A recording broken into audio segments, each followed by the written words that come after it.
Now at 6, loud booms and helicopters keeping people up at night. Details on these noisy military training exercises. Plus, the First Lady comes to San Diego when Dr. Jill Biden will be in America's finest city. And the Comic-Con Museum debuts a new exhibit. See a live tour of their newest display sharing the history of animation. Clouds are increasing across San Diego County, and that means some warmer overnight low temperatures. We'll be talking about how they could be impacting your weekend. You're up with CBS 8.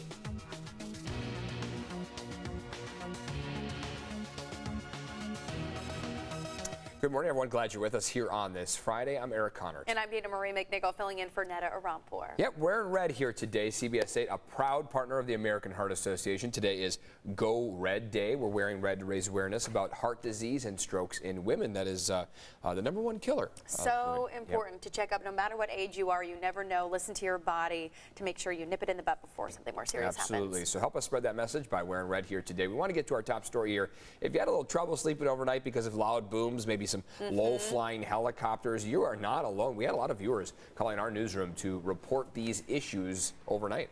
So this morning we're learning the United States Army was conducting military training exercises in the UTC area. CBS 8's Chris Groh joins us live from University City. Chris, can we expect any more of these loud noises to continue? I mean, I would be absolutely terrified waking up to something like this. Yeah, it sounds like we got the all clear at 3 a.m. and many of you may be wondering, well, look, I heard them even earlier than that, sometime around 7, 8, 9 p.m. And yeah, that was part of the training. In fact, our phones in the newsroom were going off the hook. People calling from not just here in University City, but also in places like Kearny Mesa, Claremont. We heard them ourselves in our apartment in Scripps Ranch, just off of Carroll Canyon. They're off the 15. So again, this was very audible for really a large section of San Diego, but we did have confirmed that it was indeed the U.S. Army that were training out here for a realistic environment training. Now, we were obviously told of this by some of the residents in the area. Of course, low-flying helicopters were also said to be flying here, but we also heard from the Naval Base Coronado. They were the ones who actually posted on their Facebook page that, quote, the training consists of air-to-ground mobility operations and close-quarter combat training to enhance soldiers' skills by operating in a realistic environment. They went also go on to say that they were planning with those involved, as well as the fact that safety precautions were taken. And we also saw San Diego police officers out on scene. So it did appear that several people were made aware that this would be happening, but there were still a number of people that were caught off guard. Now, we did reach out to United States Army Special Operations Command Center. However, we have not heard back yet. That is located in Fort Bragg, North Carolina. So back out here live, we are waiting to find out exactly if we will find out some information about exactly why they chose San Diego. Again, this obviously, as I said, they were trying to get an urban sort of training exercise going, but why San Diego of all places? And then, of course, if we could expect to see this anytime soon. Of course, if we get any answers to those questions, we'll be sure to let you know. Stay tuned with us here at CBS 8 as well as at CBS8.com. Eric and Dana Marie. All right, Chris, yeah, rude awakening for some of those folks. Democratic lawmakers in D.C. are starting to push for police reform just days after the funeral of Tyree Nichols. Calls for action were sparked by the death of Tyree Nichols, which came 3 days after he was brutally beaten by 5 Memphis police officers. Members of the Congressional Black Caucus met with President Biden, but are giving few details on the way forward.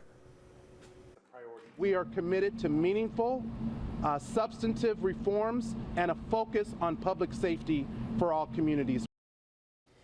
Some are calling on Congress to pass the George Floyd Justice in Policing Act. The act limits unnecessary use of force, restricts the use of no-knock warrants and chokeholds, and limits qualified immunity, which shields officers from any potential civil lawsuits. Happening today here, the Carlsbad Equality Coalition will host a vigil to honor the memory of Tyree Nichols and condemn police brutality. Here's some of the details here. The event will feature multiple speakers, including local activist Yusef Miller, Carlsbad PD's Chief Mickey Williams, and Destiny Perkins from the NAACP. This vigil starts at 7 p.m. tonight at McGee Park in Carlsbad. And this morning, we're learning SDG&E customers will be getting $100 in total in credits on their February and March bills. The money came from a state program aimed at reducing pollution that charges businesses for their carbon credits.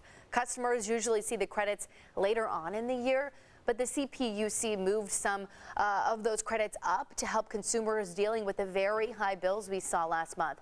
Now, this after a really massive spike in natural gas prices. Those prices have since dropped more than 50% in the recent weeks, which will show up on future bills in addition to the credits. And also this morning, PG&E is facing 7 felony charges after a judge ruled there was enough evidence to connect the utility company to the deadly Zog fire. So here's a video of the September 2020 wildfire that killed 4 people, destroyed more than 200 buildings, and scorched more than 56,000 acres. PG&E are facing 4 counts of involuntary manslaughter. Other charges accuse them of, quote, recklessly starting the Zog fire. Now, in a statement, PG&E admits their equipment started the fire, but insists the company did not commit any crimes. All right, Indy, the German Shepherd that fell down a 60-foot deep hole in Bonita, is recovering this morning. Happy to report that. The 9-year-old retired police dog was pulled to safety live on our 6 o'clock show on Wednesday night, but he was a little beaten up by this whole ordeal. Indy's dad is a little worried, but he and all of San Diego has a lot of hope for this pooch. His wounds to heal up, MRI, and a neurologist for his back injury and hips, and we go from there.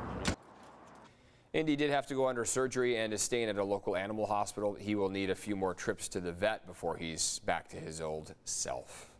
And right now, another orphaned bear cub is staying at the Humane Society's Wildlife Center in Ramona. Take a look at your screen. He's just so cute. In total, 5 bear cubs are recovering after their parents died. Yeah, washed away in the floods, these bears were. CBS 8's Abby Black checks in on these cubs, showing how the Humane Society intends to return them back to nature.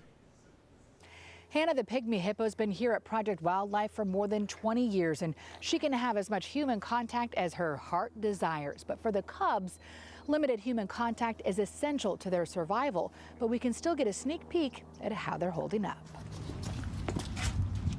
Found thin and abandoned, this 10-month-old orphan black bear cub arrived at the San Diego Humane Society's Ramona Wildlife Center a week ago. We have a nice area that's warm and bedded down, and a couple of dens in there for the little guy to get into and be comfortable. And she's still hiding, which is a good thing, but will eventually join the other orphan cubs her age. 4 other cubs are being rehabilitated at Ramona's Wildlife Center. 3 were rescued last summer. The mother of 2 of the bears was shot while trying to break into a cabin, and the other mom was hit by a car. In December, a 10-month-old cub was found in Bishop, and the most recent cub, who's about the same age, was found in Bakersfield. The Department of Fish and Wildlife suspect that they were separated from their moms after their dens were flooded by the heavy rains. Really, this is unusual for us to get a cub that we believe may be associated with the flooding, and that came from the biologists that work up in that area. San Diego Humane Society is only one of 4 facilities in the state designated to rehab bear cubs. The smallest group of bears is in Southern California, so while they're not in San Diego County, they are in Riverside County. To help them thrive, they try to keep cubs in similar age. We try to ensure that we're not overloading one facility with bear cubs. They require a lot of care. They're really challenging to keep and to keep wild. Andy Blue's the Ramona campus director and says their outdoor pre-release enclosure has trees and shrubs where the bears can run, climb, and forage food. He says bears are smart, and it's critical that they don't get acclimated to their human caretakers. So it's really important that they don't associate us with feed, and it's really challenging. We hold some for many months. But these hungry bears are expensive to feed. Blue says food can cost $4,000 a month per bear. That doesn't include labor or medical care. We feed them acorns, fish, anything that they may live off of in the wild. Vegetation as well, so grasses and berries. Blue says in the spring they plan to re-release the bears within 10 miles where they were found. In Ramona, I'm Abby Black, CBS 8. I've tried to get over there to take a look at the bears, and they want to limit human interaction on that, which is one of the reasons Abby was kind of hanging out with the hippos, and we were relying on their video, because they want them to feel like they're in a little temporary place, and it's back to the wild, so they don't have that human interaction. Obviously, the goal with those is to re-release them as opposed to keeping them in captivity. So I think they're trying to exactly keep them in their native environment, not adjust them too much, because the hope is that very soon they'll be able to send them right back out to where they came from.